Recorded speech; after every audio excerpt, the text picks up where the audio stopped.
I counted by God because I told you I came from heaven. I'm not a member of this world. That's why you cannot calculate me with those of this world. I'm a different person. Oli mulabi mulungi wa Daily Still Hope katambi kososo okulaba eyo yabadde Luweero eyeeyita Yesu yaganya okuba nga akola ki abalibwa. In fact si gwe mulundi ogusoose.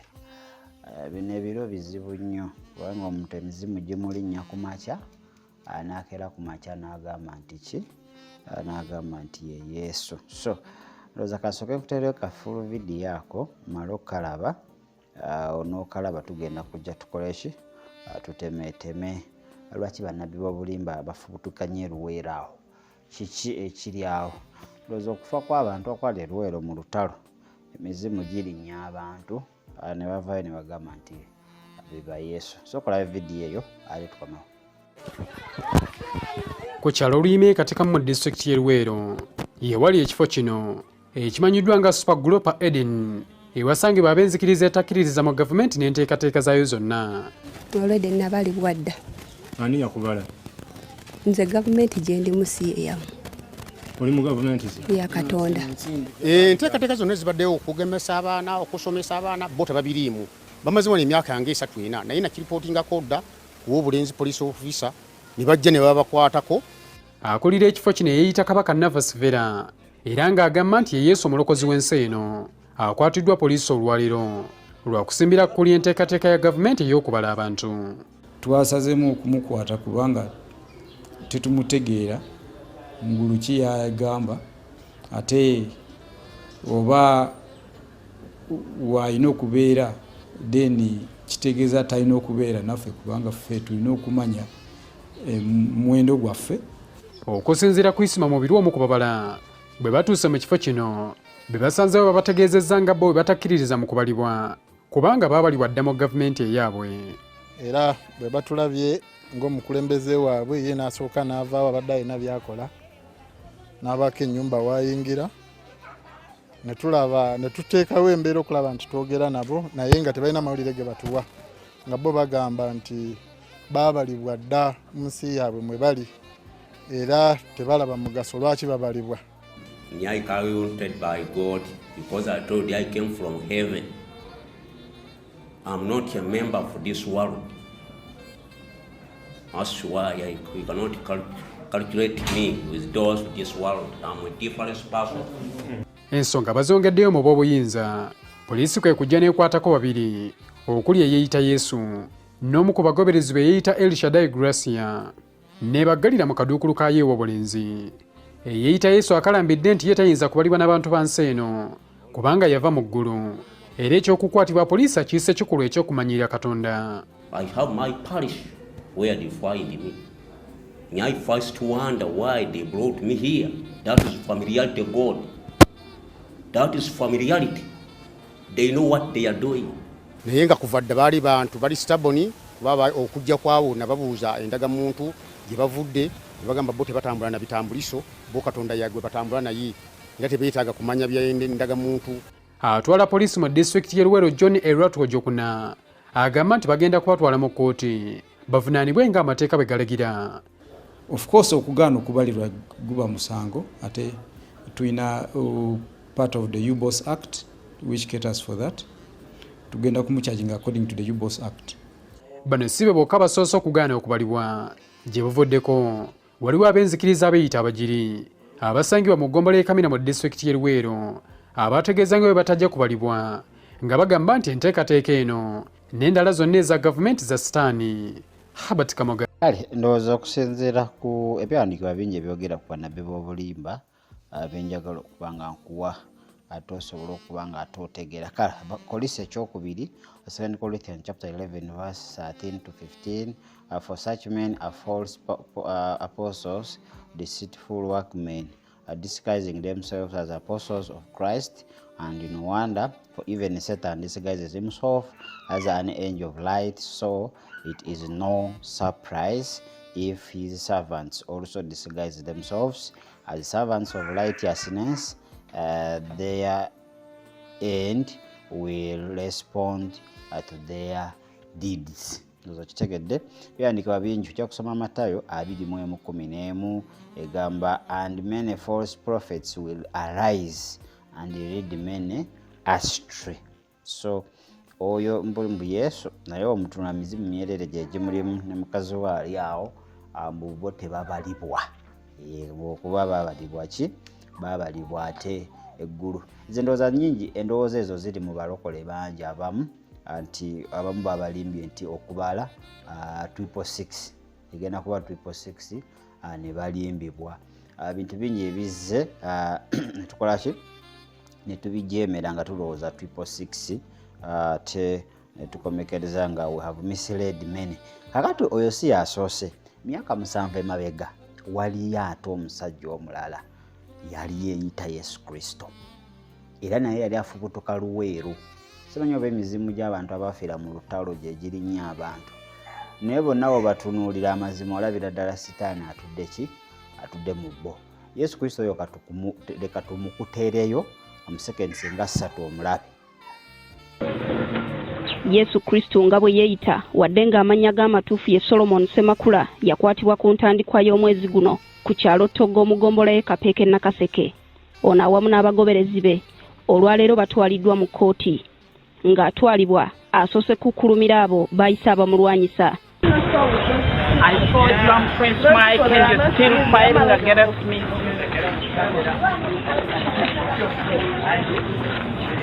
Fighting for my people. I came from heaven to die for you and you are still fighting against me. Atubulidde nti okutuuka ku kino sitaani kitaawo gwe yayogerako ajjudde ensi eno ya mutawaanya wabula ajja kuwangula. Who is fighting you? The dragon. And the dragon is within you people who don't believe in God. You are against the God's children because you don't want them to walk the way they want. Ku saa 9:00 asimbiddwa mu maaso g'omulamuzi w'eddaala erisooka Nasul Magom ekiwoko mu disitulikiti y'e Nakaseke naggulwako emisango 2. Gino kuliko okubeera n'ekibinja ekimenya amateeka ekikontana n'akawaayiro 56 akatundu akasooka mu tteeka erigaba ebibonerezo erya Penal Code ssaako okukuba enkuŋŋaana ezitali mu mateeka. Ono awuniikiriza kkooti bwe yeegaanya erinnya lya Semakula n'ategeeza omulamuzi nti ye Yesu Kristo. Semakula Solomon aliwo. I'm here, but I'm Jesus Christ. That's me. Ndi ku mwami yonna. Oluvannyuma lw'okubulwa abamweyimirira Semakula n'abagoberezi be 8 basindikiddwa ku alimande wa Kyato okutuusa ng'ennaku z'omwezi 2 omwezi guno.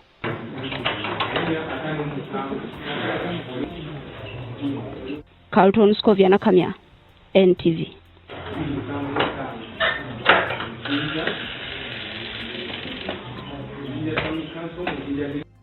Oyo myaka nga 7 emabega naye yafubutukayo n'abagamba nti ye Yesu Kristo kennyini omwana wa Katonda omulamu. Awo baali bamutute mu kkooti asobole okuba nga yeewozaako naye ate ekinsesa nti byavaayo ng'ate Yesu Kristo yeenenyezza n'agamba ne munsonyiwe n'abagoberezi be ne bagamba ne batusonyiwe tubadde tetumanyi nti tusinza muntu munnaffe era Yesu yavaayo ne yeetonda. Mu bigambo bya Yesu nga yeetonda kambikuwe omuwulire ate wemala obbikuwa nja kuba nga nzija ntementeme ensonga tusobole okuba nga ate tukusiibula. Bino byonna tubireeta you be aware okitegere abo bavuddeyo ne bakola obukolomo naye ate tulina bali ate abakola obukodyo botasobola kuba nga otukola ki botasobola kuba nga otegeera ate botojja kulabira ku TV naye nga bali eyo secretly they are more than deadly. Katumukuwe nga yeetonda Yesu oyo. Solomon Semakula n'abagoberezi be 8 babadde bawere ennemba gwa kuba na kibiina ekimenya amateeka n'okukulembera ekisinde ekikyamu. Olwaleero bazzeemu okulabikako mu maaso g'omulamuzi w'eddaala erisooka ekiwoko ne bakkiriza emisango gino era ne basaba kkooti ekisonyiwo. Semakula ategeeza kkooti nti aboneredde n'erinnya lya Yesu takyaddamu kulyeyita so nga n'abamugoberera babuulidde omulamuzi nti abazibudde amaaso bulijjo bagulumiza muntu munnaabwe. Omuwabi wa gavumenti mu musango guno George Opio bw'ati asinzidde kuno n'ajjenta mu musango era n'asaba kkooti gugobwe ng'agamba bano beekubye mu mutima. Magom Nasul omulamuzi agubaddemu bano abatadde balye butaala kubanga alabye nga baboneredde kyokka n'abalabula nti singa baddamu ebikolwa ebyabakwasa bajja kuddamu bavunaanibwe. Twogeddeko ne Ssemakulu oluvannyuma lwa kkooti n'agamba nti yafuna okwolesebwa ne yeeyita Yesu wabula teyakimanya nti Sitaani ye yamuwabya. Toyinza kutegeera nti oba kati ekikwolesezza kivudde wa Katonda oba ekivudde wa Sitaani. So weebityo weebiba n'embeera nga sobola kubeera nti njawula. Naye bwe kiba nga kintusizza ku buzibu bwe buti then nina nange okukyegaana. Bw'alemereddwa okwenunula mu buzibu bw'abaddemu nga Yesu olwo lwakitegedde nti abadde mu kkubo kyamu era kino akyejjusa kubanga kimulabizza ennaku mu kkomera. Nemereddwa okwetaasa kubanga sobola kwetaasa. Mpulira nga ndi mukoowu okwetikira embeera ez'okubonaabona. Si kyekyo kubanga ye oli gwe twali tukkiriza alina pawa naye leero nga ebituuseeko pawa terabise. Wadde erinnya alyeggyeko agamba waakuddamu okubuulira enjiri singa afuna okwolesebwa kyokka kino ajja kukikolera mu mateeka. Carlton Scovia Nakamya, NTV.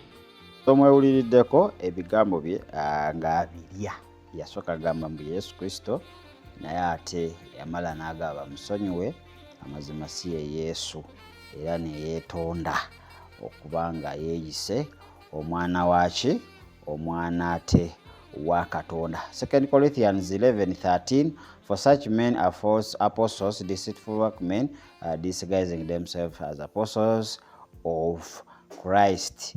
2 Peter chapter 2 verse 1 to 22 jajisoma.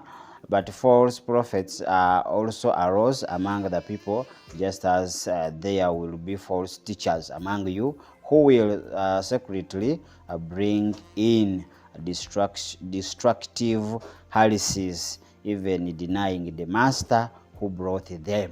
Kitegedde ojja kugisoma ogimaleyo ate bannabbi b'obulimba abo ate ndowooza boolabirako ddala byandikibwa bingi ojja kubanga ate obisoma ddala.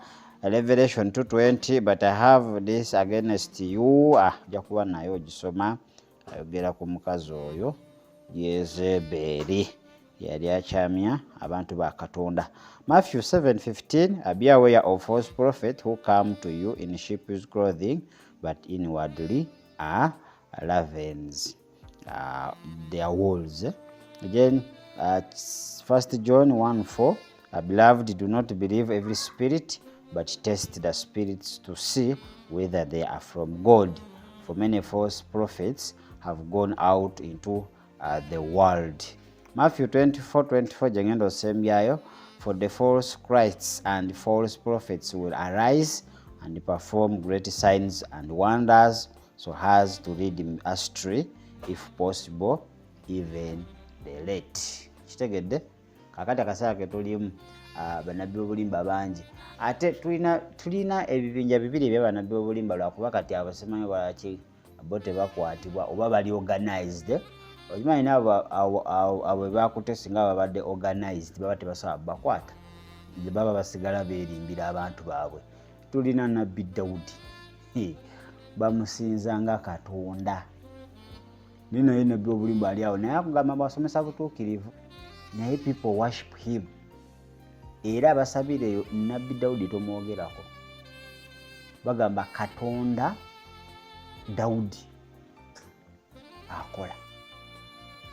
Kati abola kuba bali organized kizibu government obakwatako inawo false prophets bali awo. Wogende mangeri mu western tulina obusobozi naye ali awo nabbi wa bulimba alina ekikoosi ky'abantu bayitirifu. Okitegera so lwakuba wano babadde basiru nti era basiru kuba sibavumye naye Sitaani enkozesa gye yabadde abakozesaamu ya kitonnyo ya kidongo nti bakwatibwa naye twegendereze bano abatasobola kubanga bakwatibwako. Tubalina banene bakuumwa amagye balina ekibiina ky'abantu n'abantu bayitirifu naye bo tasobola kubanga bakwatwako kubanga basimba emirandira eminywevu mu bulimba bwabwe. Mu gavumenti mulimu abasabirayo okitegeera. So awo tasobola kuba nga bakwatwako. Kati abatebe tulina okwegendereza bana abeeruweero bafala tubaveeko kireka sitaani babadde mu nasale school ya sitaani ne bagwa n'ebibuuzo bye okitegeera. Kati tulina bali abamala ne university ne bakuguka mu bwa setaani mu bunabbi bw'obulimba. They are so smart. Engeri gye balimbamu abantu tosobola bategeera. Basoma bayibuli eyo gy'olaba, basomesa butuukirivu naye basinzibwa ng'abantu. Kati awo tulina okuba nga twegendereza ddala. Tusome ebyawandiikibwa tunoonye Katonda ate tusobole okuba. Yatugamba we bakugamba mbu simanyi ali eno simanyi aliwa togendayo. Kati simanyi abadde Luweero kati bwakavayo ba Yesu babiri naye nga bonna mizimu gy'eruweero egy'abantu abafa mu lutalo gye gibalinnya ku mutwe ne balabanga ne beefula.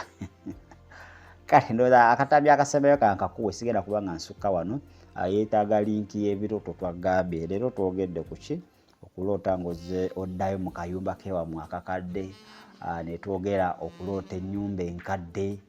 Kati tugenda kwogera lwaki oloota ng'oddiŋŋana okuba nga mu buyumba obukadde. Kitegeera n'okiroota leero n'okiddamu enkya okuloota ng'oddiŋŋana ng'ozzeeyo mu buyumba obukadde kitegeeza ki? So saba linki awo tubeerayo eyo nga naye tuyiga nga bwe tuyiga wano ate n'eri wabeerayo enjigiriza ey'enjawulo ate egy'okuyamba bannabbi b'obulimba abakuvuunulira ebirooto nga bakomekereza ababiwunzikidde mu ki? Babiwunzikidde mu saddaaka ate n'ekiweebwayo n'ebintu ebifaanaganako ow'ebityo. Kale mugera Jamiru mbaddewo okuba nga ate kutwalira ddala mu maaso. Banaye abaali baagala obutabo bwa kapiteeni nina wano kopi yazimpa za bwereere by the way. Bw'oba obwetaaga kyogenda otuwa transport tukuteere ku mmotoka yonna gy'oli bukutuukeko. So obutabo we buli osobola okujja mu inbox yange. They are free of charge. Transport wo yekka yagenda okukola ki? Yagenda okuba nga akugjamu. I think ziri kopi meka 6 oba 8. Ziri kopi 9. Bannamukisa 9 abaagala okuba nga basoma ku bya kapiteeni. Ndowooza ojja kuba nga ate oyita mu inbox yange oba ojja commentinga awo asobole okuba nga tukwatagana tubukusindikire ate naawe osomeko olabe ebintu ate omwoyo wa Mukama ajja kukola ki? Ajja kuba nga ate akuluŋŋamya. Sigenda sukka wano subscribing liking sharing linki gisabe tugenda kuba nga ate tugikuwa. N'abaagala t-shirt za Daily Still Hope nazo weeziri. So byonna weebiri osobola okuba nga obifuna. Kale ndowooza mbagaliza kiro kirungi nalongadde ku kamera kubanga kusikira ekifaananyi ne Travis musole bulungi. Mu nsi yonna bassebo ne bannyabo Yesu yasiima n'akomerawo mu Uganda. Yenze kennyini nze mukulembeze Yesu Kristo. Oba omuyigiriza omulungi Yesu bulijjo oli nakaseke. Yenze kennyini mu mwoyo yenze kennyini. Ebyawandiikibwa bituukiridde bannange akomyewo omulokozi ye gwe mwennyini nabbi Isaaya gwe yalanga. Era ne ku Ibulayimu nga sinazaalibwa sinajjira mu mubiri gw'omuntu. And that's why even nakaakano kyenkolera ddala. Ye gwe kigambo eyafuuka omuntu wamma. Kigambo kyaliwo era yenze kigambo ali mu mubiri. Kati olwo omuyigiriza omulungi omuntu ayagala okugenda mu ggulu naawe akola atya? Ng'asazeewo okubeera nga yeegatta ku kibiina kino asobola okubeera nga angoberera bulungi okutuusa bwe ŋŋenda omutuusa mu New Jerusalem kubanga gye ŋŋenda. Naye onootuuka ddi e Yerusaalemi nga poliisi ekukutte?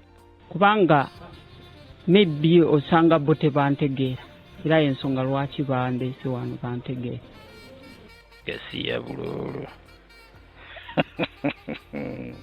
Waliwo akagero kali mu njogera zammwe like a father like a son. So if the father is there, then he has as a real son is me who resembles him. Mwami Yesu ojidde mu kiseera ekikyamu. Olina n'omukisa nti ffe boonyumiza ebyo tetukukubye awalala bajja kukuba. Yesu kyemufunyeemu kwe kulaba engeri gy'azze akolamu emirimu nga buli kigambo ky'ayogera kibeerawo.